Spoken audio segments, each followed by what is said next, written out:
వరకు ఎవరు కూడా హౌస్‌లో మెగా చీఫ్‌గా 2 సార్లు ఎవరు గెలవల. అవినాష్ తప్పితే. కానీ అవినాష్‌కి ఓటు బ్యాంకింగ్ లేదు. విన్నింగ్ రేస్‌లో లేడు.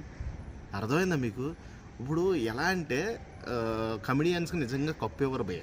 ఇది మటికి బాగా క్లియర్ అయిపోయింది. దాంట్లో ఎటువంటి డౌటు లేదు. ఒక్క మాటలో చెప్పాలంటే అవినాష్ చాలా ప్రాణం పెట్టి ఆడాడు.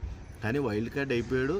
నెక్స్ట్ అవినాష్ గెలవకపోవడానికి ఏకైక రీజన్ ఏంటంటే ఎక్కువ సార్లు నామినేషన్స్లోకి రాల.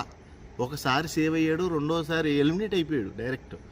ఆ రోజు కూడా ఎవిక్షన్ షీల్డ్ వాడకుండా ఉంటే నబీల్ అనే వ్యక్తి ఎవిక్షన్ షీల్డ్ వాడకుండా ఉంటే ఆ రోజే బయటికి వెళ్ళిపోవాలి. ఆల్మోస్ట్ గౌతమ్ పరిస్థితి కూడా అదే.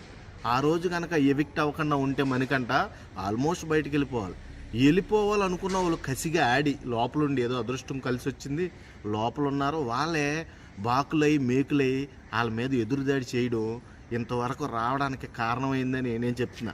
ఇది ఎప్పుడైనా సరే సెకండ్ లైఫ్ ఒకటి ఉంటుంది ఖచ్చితంగా. ప్రతి మనిషికి ఒక లైఫ్లో ఫెయిల్ అయినా కానీ సెకండ్ లైఫ్లో సక్సెస్ అవుతాడు. అదేవిధంగా వీళ్ళ జర్నీ కూడా ఈ బిగ్ బాస్ 8లో సెకండ్ లైఫ్ కోసం ఎదురు చూసింది. ఈరోజు సక్సెస్ అయిందంటే ఏకైక కారణం అదే. ఎలిమినేషన్ జోన్లకు ఆల్మోస్ట్ ఎలిమినేట్ అయిపోయిన వాళ్ళు మళ్ళీ రీబ్యాక్ ఇచ్చి హౌస్లో నిలబడి ఇంత గట్టిగా ఇంత దమ్ముగా ఆడి ఈ రోజున ఫైనలిస్ట్లో ఉన్నారు. కాబట్టి మీరు ఎవరికి వెయ్యాలనుకుంటున్నారో ఓటు కొంచెం ఆలోచించి చేస్తే మంచిదని నా ఒపీనియన్. ఎందుకంటే పడ్డావాడు ఎప్పుడు చెడ్డవాడు కాదు భయ్య. పడ్డావాడికి అన్ని విలువలు తెలుస్తాయి. ఆల్మోస్ట్ ఎలిమినేట్ అయిపోయిన వాళ్ళకి మనం ఎలా ఆడాలి, ఎలా మలుచుకోవాలి, గేమ్ని ఎలా మార్చాలి, అందరి దృష్టిలో ఎలా మంచి అనిపించుకోవాలని చాలా ప్రయత్నాలు ఉంటాయి అన్నమాట. వాళ్ళకు పిహెచ్డీ చేసినట్టే.